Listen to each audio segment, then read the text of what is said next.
সালামু আলাইকুম। আমি ডাক্তার মোহাম্মদ নজরুল ইসলাম শিমুল। আজকে মিক্সোডিমা নিয়ে কথা বলবো। মিক্সোডিমাটা হচ্ছে হাইপোথাইরয়েডিজমের অকার্যকর থাইরয়েডের একটি গুরুত্বপূর্ণ একটা হুমকির রূপ বা বিরল ক্ষেত্রে এটাকে গ্রেভস ডিজিজ থেকেও সৃষ্টি হতে পারে। বিশেষ করে ত্বকের নিচে সেলগুলো ইডিমা মানে পানি জমা বা ত্বকের অস্বাভাবিক ফোলা। এটা অনেক কারণে হতে পারে, যেমন থাইরয়েড হরমোনের ঘাটতির কারণে হতে পারে। অনেক সময় আছে হচ্ছে ভুল ওষুধ প্রয়োগ করার কারণে হতে পারে। এটি একটি থাইরয়েড হরমোনের ঘাটতির কারণেও প্রধান দায়। এটা বিভিন্ন ধরনের বিপাকীয় যে খাদ্য অভ্যাস তার কারণেও হতে পারে, যেমন হাইপোথার্মিয়া বা ব্র্যাডিকার্ডিয়া বা মানসিক অবস্থা পরিবর্তনের কারণে অনেক সময় এই প্রবলেমটা হতে পারে। মূল কারণ অনেকগুলো এটার।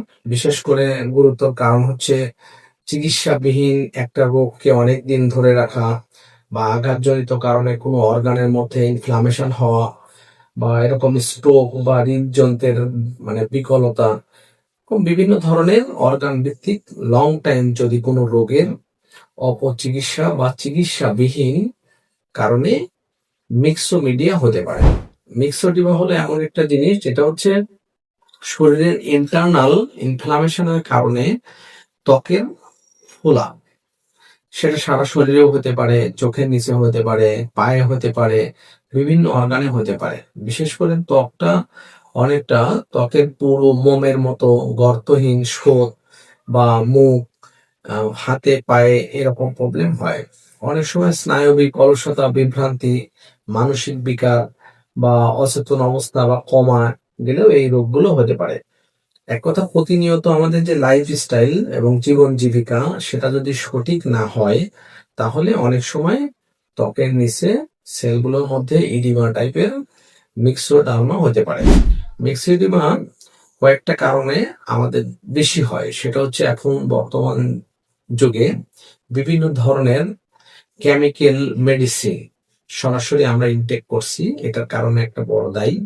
যেটার মেডিসিন ইনফ্লামেশন বা মেডিসিন রিয়াকশন পার্শ্ব প্রতিক্রিয়ার কারণে হতে পারে, অথবা রোগের অবহেলা।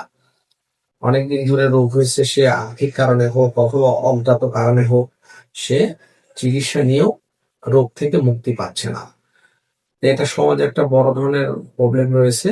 বিশেষ করে বয়োজ্যেষ্ঠ রোগী যারা অনেকদিন চিকিৎসা নিতে পারছে না বা ম্যানেজমেন্ট তাদের ওইরকম গাইডলাইন দেওয়া হচ্ছে না, তাদের ক্ষেত্রে এই প্রবলেম গুলো হতে পারে। ইনশাল্লাহ হোমিওপ্যাথিতে এটা খুব ভালো ওষুধ রয়েছে। একজন হোমিও রেজিস্টার ডাক্তারের চিকিৎসা নিয়ে এটা থেকে মুক্তি পাওয়া সম্ভব।